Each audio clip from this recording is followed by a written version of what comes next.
বাংলাদেশ জাতীয়তাবাদী দল বিএনপির ভারপ্রাপ্ত চেয়ারম্যান তারেক রহমানের নির্দেশে নীলফামারীর ডিমলা উপজেলার দক্ষিণ খড়িবাড়ি তেলির বাজার এলাকায় তিস্তা পাড়ের 400 জন বর্ণাঢ্যদের মাঝে ত্রাণ সামগ্রী হিসেবে চাল, ডাল, আলু, তেল, লবণ, চিরা, গুড়, লাইট ও মোমবাতি বিতরণ করেন নীলফামারী জেলা বিএনপি।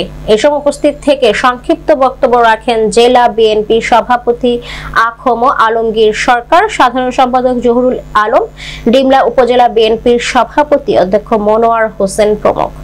উক্ত ত্রাণ বিতরণের সময় ডিমলা উপজেলা বিএনপির সাধারণ সম্পাদক বদিউজ্জামান রানা, জেলা যুবদলের সাধারণ সম্পাদক শাহাদাত চৌধুরী, কৃষক দলের আহ্বায়ক মগনি মাসুদুল আলম দুলাল, স্বেচ্ছাসেবক দলের সাধারণ সম্পাদক মোর্শেদ আজম, সহ সভাপতি রেদানুল হক বাবু, বিএনপির সহ সাংগঠনিক সম্পাদক আসাদুজ্জামান রিপন, দপ্তর সম্পাদক আখতারুজ্জামান আক্তার, স্বেচ্ছাসেবক দলের সাংগঠনিক সম্পাদক মুস্তাক হোসেন, মৎস্যজীবী দলের সাবেক আহ্বায়ক গোলাম মোস্তফার রঞ্জু, শ্রমিক দলের সভাপতি নূর আলম, সাধারণ সম্পাদক জামিয়ার আর রহমান, স্বেচ্ছাসেবক দলের সভাপতি আবু সুফিয়ান রুমেল, তাঁতি দলের আহ্বায়ক শাহজাদা মুক্তির সহ জেলা উপজেলার নেতৃবৃন্দ উপস্থিত ছিলেন।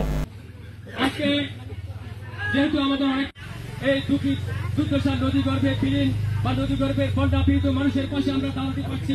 নেতৃবৃন্দ ও আমার ইউনিয়নের সকল নেতাকর্মী সকলের প্রতি আমার সালাম, আসসালামু আলাইকুম। পূজা হবে সেটা নিয়েও ষড়যন্ত্র হচ্ছে।